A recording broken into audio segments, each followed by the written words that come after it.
Welcome back to the Marvel Movie Minute, a daily podcast which we disassemble a film from the Marvel Cinematic Universe into 1-minute segments and then examine it in obsessive and occasionally hilarious detail. I'm Kyle Olson from the Swashbuckling Ladies Debate Society podcast. Hey, and I'm Rob Cabasco. And Kyle. Yes, sir. I know you, as many of our listeners, are familiar with the incredible works of author and filmmaker John Crichton. I am. Now, of course, I'm talking about Michael Crichton. He actually is much more well known by his middle name, but his full name is John Michael Crichton. His books, over 200 million copies worldwide, over a dozen have been adapted into films, known for his science fiction, techno thriller, medical fiction genres, heavily featured technology. When I watched this minute, I could think of only one movie. What movie? The 1995 American science fiction action adventure film classic, Congo. Yes. I was hoping you would say Congo. What'd you think I was going to say? I'm 95. Amy. I'm Amy. Would I have said Jurassic Park? No, wait, Jurassic Park? When was that? No. So, okay. And Congo, by the way, it's not a classic. No. You don't really need to see it. There is a ridiculous moment in Congo where it was like, what was it, a movie about communication lasers, and they were in the jungle. And diamonds, gigantic diamonds, and they find a weird diamond, and the end of the movie when they're being attacked by a horde of mutant gorillas. Yes. Laura Linney, who's awesome, by the way. She puts the diamond in it, and then it turns it into a laser pointer, but as a sword, and it just cuts everything in half. Yep. It's absurd. There's a little bit of absurdity in this minute. Yeah. Which we'll talk about now. There's a little bit of Congo-esque obscurity here, minute 87 of Iron Man 2 from 2010, director Jon Favreau. But before we move away from Michael Crichton, a weird aside, just because when else is this ever going to come up in my life? I have an autographed picture from Michael Crichton. Really? I do. I wrote him a fan letter. So let me back up a little bit. So when I was working at Best Buy, there was a coworker of mine who, one of the things he said is like this. And so this is just the dawn of the internet. Like this is pre-Google. Google did not exist yet. Like if you wanted to find something, you went to Yahoo to find the directory of what. So if you were I'm a fan of Star Trek, where can I go? You went to Yahoo, to television shows, to Star Trek, and there was a listing of every website that was about Star Trek. Yes. Yes, that's how small the internet was. Yes, it was. Yahoo was the Yellow Pages. I think when I even know that's a dated reference too. But that's how small things was. So information was not widely available. So one of the things that he did was collecting autographs. And so what he would do is he was determined to find the strangest people that he could get to respond to him. And by doing this, by handwriting letters and sending them. So he had found information, like he had gotten a book and stuff too, like of famous people's addresses. And he would write letters to all these people and to get stuff back. And he got the most amazing amount of people who would reply to him. And so he and I sort of went in on this, and so we sort of had not a contest, but we were both would go back and forth about who did you get, who have you talked to, who have you sent stuff to. So I sent a ton of handwritten letters out to all these celebrities to see what kind of responses we would get back, and he got stuff back. He got Shirley Temple to write him a little note. He got Steven Spielberg to reply to him. I mean, my God, it was amazing. I mean, the Steven Spielberg one was funny because it came back. And it was just because the process was you write you handwrite their address on there and your address. You send the letter and then you send a self-addressed stamped envelope because you're asking for something back, and so you don't want them to have to pay to give it back to you. Right. So you send them the letter back. And so he got this envelope back and opened it up, and it was just this little 3x5 card with this scrawled thing on it. And he's like, "There's no anything." And so it wasn't. He had to backtrace to figure out what it was to realize that it was Steven Spielberg's autograph. Wow. Yeah. Okay. So one of the things I did, so I went down and I found one of these things, these books, and I found Michael Crichton. And I loved Michael Crichton. I'd read almost everything he had written at that point. And so sent a fan letter to Michael Crichton, and basically saying like, yeah, Jurassic Park's great, but Congo, man, like I really said like I really enjoyed. I said, but the book was much better than the movie. You know that. Oh no, and the book is much better. The movie is loosely based on the book. Yes, of Congo. Yeah, they added in the whole weird laser thing. Yeah. So and then he wrote back and he sent me an 8x10. He sent me like a headshot, and it says "Best wishes, Michael Crichton," and it's like one of those exactly what you expect in a headshot, like him with his hand on his chin, like looking off into the middle distance, like. And I mean, a handsome man. I mean, like with big full head of hair too. So yeah, unfortunately, he's no longer with us. Yeah. But I was happy to get the back. I was super excited because it's also as opposed to like the Steven Spielberg card, like. It's actually Michael Crichton's head. So yes, I have an autographed 8x10 of Michael Crichton, and how many people can say that? Probably a lot, but Tony Stark is not one of those. No, that's right. So back to the movie then. So we're picking up where we left off, which is Tony Stark is in the process of activating the prismatic accelerator to make a new element in the shape of a triangle. I mean, that's kind of what we're at. Even in the commentary, Jon Favreau was like, we're doing a bunch of science stuff. You just have to go with it. Okay, we're going to go through. Okay, and by the way, if you're saying like, seriously, where's the movie? This is going to take. It's 30 seconds to explain. Guy pulls a handle, a laser shoots out the end. That's the minute. Okay, no, I mean, we picked up where we left off. It's moving. It's hit the prism. He's got his shirt off. We got Tony's arms hanging out. So, and if you're wondering, like, oh, well, this seems like kind of like a beefcake shot. That's exactly what it is. Exactly. Confirmed. This was like Robert Downey Jr. was like, I worked really hard. I'd like to have one scene where I get to show off all the work I've been doing to stay in shape. And his joke is, you're only going to have it for about 5 minutes, so shoot it now because as soon as the cameras are off, it's all going to fall apart again. That's it. Check out my clavicles. Right. Here they are. Okay. So he picks up one of these, like, it looks funny, but these are real, a monkey wrench, but it's like a 3-foot long monkey wrench. Actually, I believe that's an 18-inch because that's a rigid 18-inch aluminum pipe wrench, Rob. Son of a... It was, so Rigid, the company, was founded in 1923 in North Ridgeville, Ohio by Carl Ingwer Sr. In 1943, it relocated to its current location in Elra, Ohio, and in 1966, it became a wholly owned subsidiary of Emerson Electric.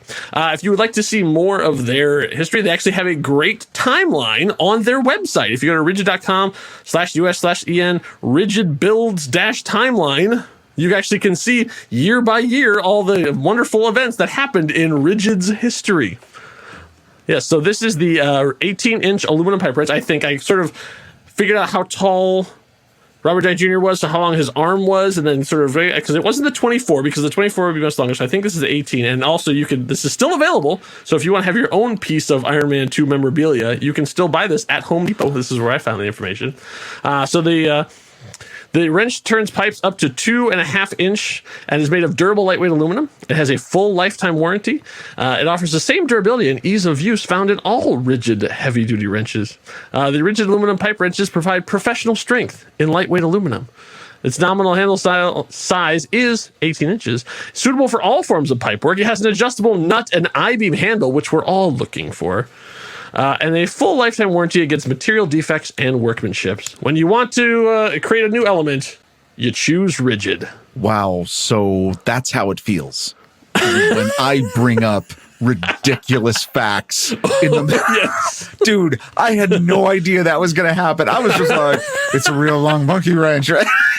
Whatever. He's using it as a cantilever, right? Cantilever with force to like move. No, I looked up and looked at different type wrenches to make sure that I was picking the right one because there are several styles and several, for different needs. Well, let me tell you about the 3/4 inch chain link chain that he's using. Please do. No, I don't know. From Chain-O-Matic. Oh my God. Okay, so he's got this out. Yeah, so he's got the wrench like on the thing, and he's turning it because he realizes that he has misaligned his optics. They're dirty and misaligned. Oh, this is the problem when you're not an expert at this thing. Like, Tony Stark's not the best at everything. Sure, he's making a new element, but he misaligned all of his imagery. So you see that that's when the gun show happens. I see him trying to like turn it, and so then we see the laser has come out and is now cutting through everything against the wall. It's a great effect. I mean, wonderfully shot. It goes through, cutting through the wall, then it cuts through the beam. Yes. And then it cuts through the top of a cabinet, which then topples over. One of the weird things happens here is somehow the laser knocks over like a metal container that's next to it. Like, I'm like, wouldn't it cut through? Why would it knock it over? It's literally like 6 inches from where the beam comes out. Somehow it knocks over or something. But whatever. We're in Marvel physics land. Well, so. no, and I mean, yeah, this is mostly for effects. But here's what's really neat is that you've got this super, almost like a brilliant thread-like blue laser light coming out of the prism. Yeah. And when they go to the backward shot, sort of Tony's on the left side here, you see this beautiful, just full screen, edge to edge on the screen of it's cutting through the wall. It's cutting through one of the support beams of the structure, which is probably a bad thing. Yeah. And then it's cutting through what looks like he's got like a utility sink. And then we've mentioned this because we mentioned this in an earlier minute when we first entered into the workshop, because you can see the Pertrol PEP sign, the yellow flammable locker. And when it cuts through that, there is an issue with the effect because so basically this is like it looks like a 3 to 4 foot wide yellow metal locker, right? A storage cabinet.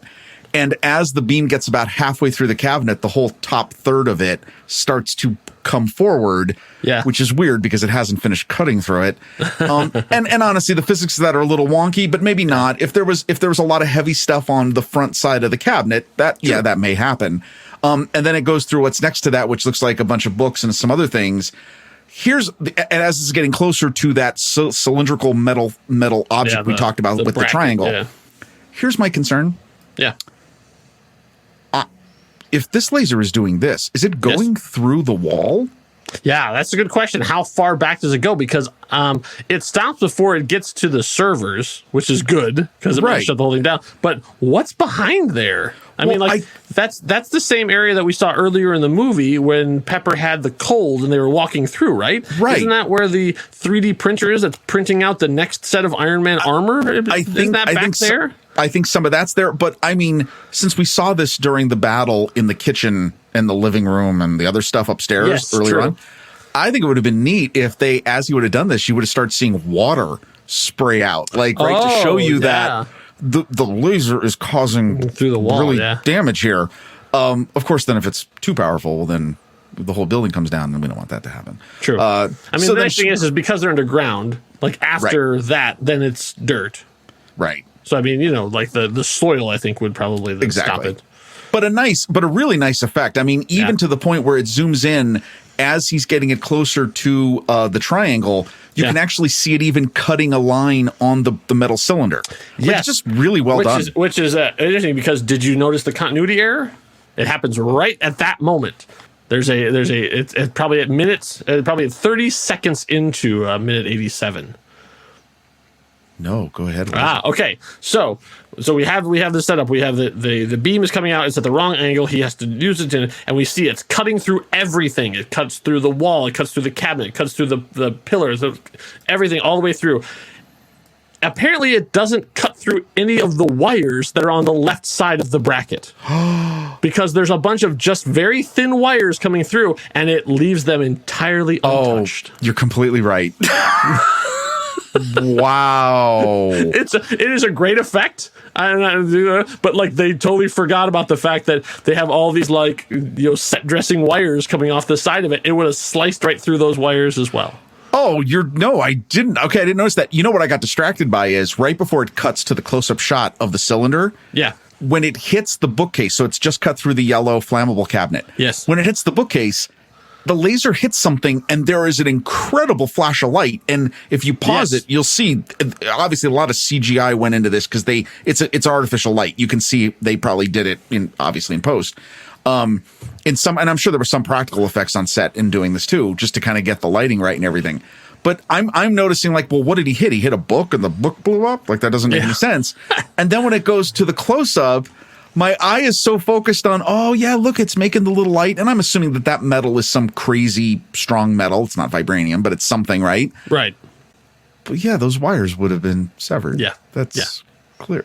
Okay. So for the 10th anniversary edition, oh wait. Oh, no. Too late. It hits the triangle and then he stops. Yep. And then it like charges it up, like we see it, like it works like that's where we're supposed to go. Then Right. like, so like we see it sort of like charge up or illuminate. Basically, that's the new element being created, and then he goes and we see him fiddle with something and then shuts it down. When it does that, okay, there's some really neat sound production design here. Yeah. Because it almost sounds like it burps.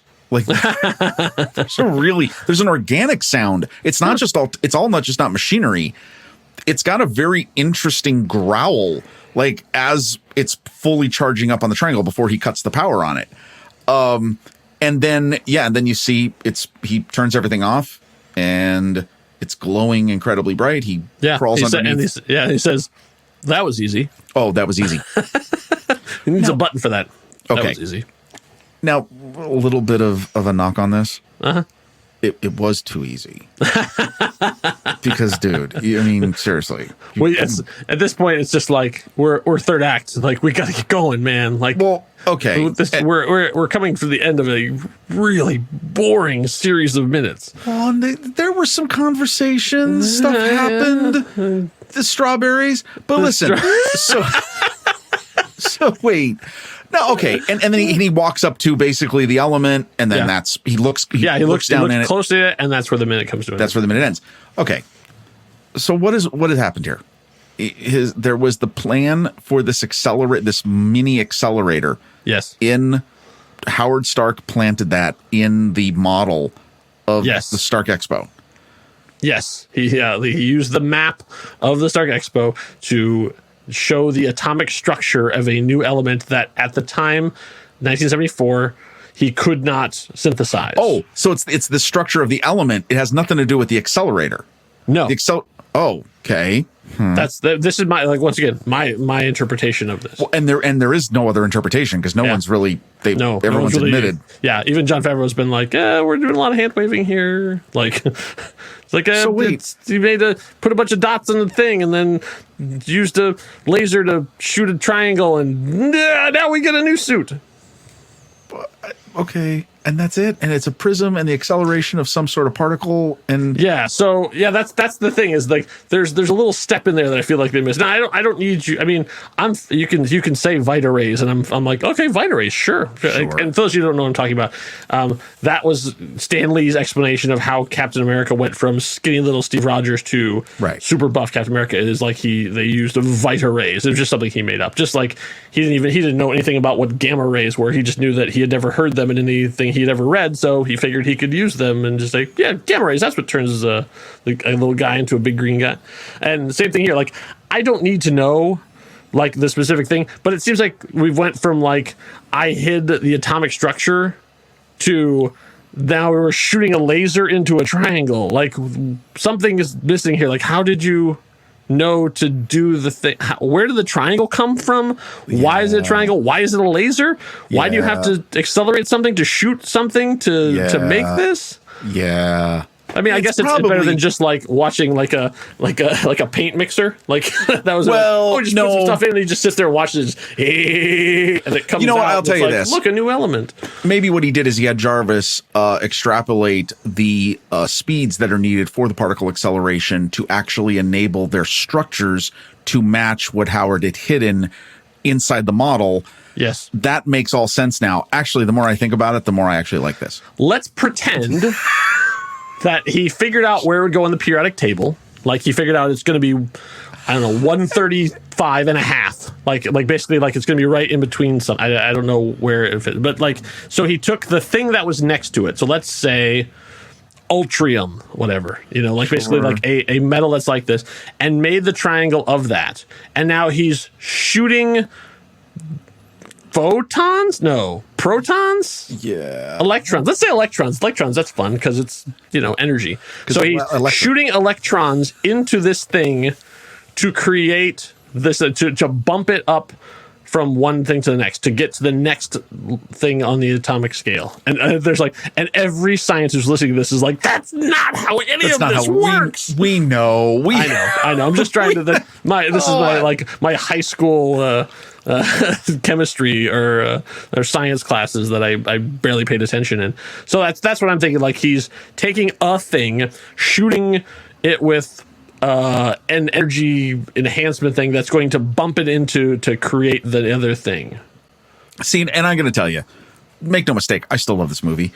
And even with my issues with Ivan on the racetrack, and we've talked about a few of the other things, I understand that for a lot of people, this is just as big a plot hole. Yeah. To me, I'm okay with this because it's the moment where you're just like, yeah, it's sciencey stuff. Yeah. He figured it out. Don't think about it too hard. Yeah, I believe that's actually a quote from Jon Favreau on the commentary. Don't think about this too hard.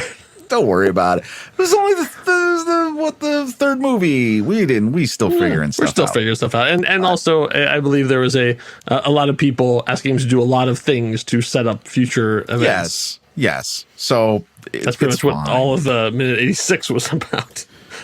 Oh, wow. Hey, you're going to give us Minute 86. Oh, all right.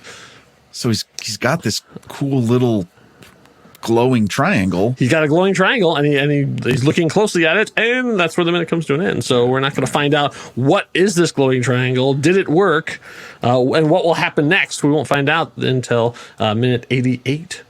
So you're going to have to make sure you come back to see that. But in the meantime, if you are doing any, shooting things with other things, if you're blasting things with light, why not post about it on Instagram? And while you're there, we're on Instagram too. So after you've made your video of cutting a pumpkin in half with a laser or something, why not follow the next reel on Instagram? We guarantee that we'll make your feed at least 1% better.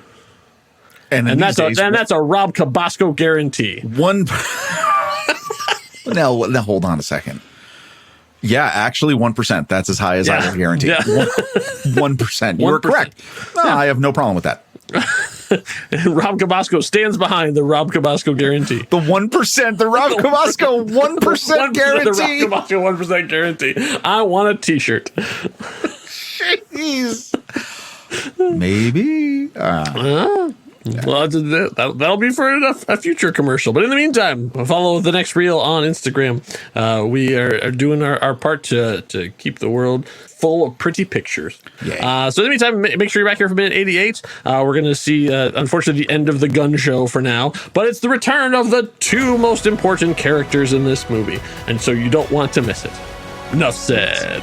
Bye.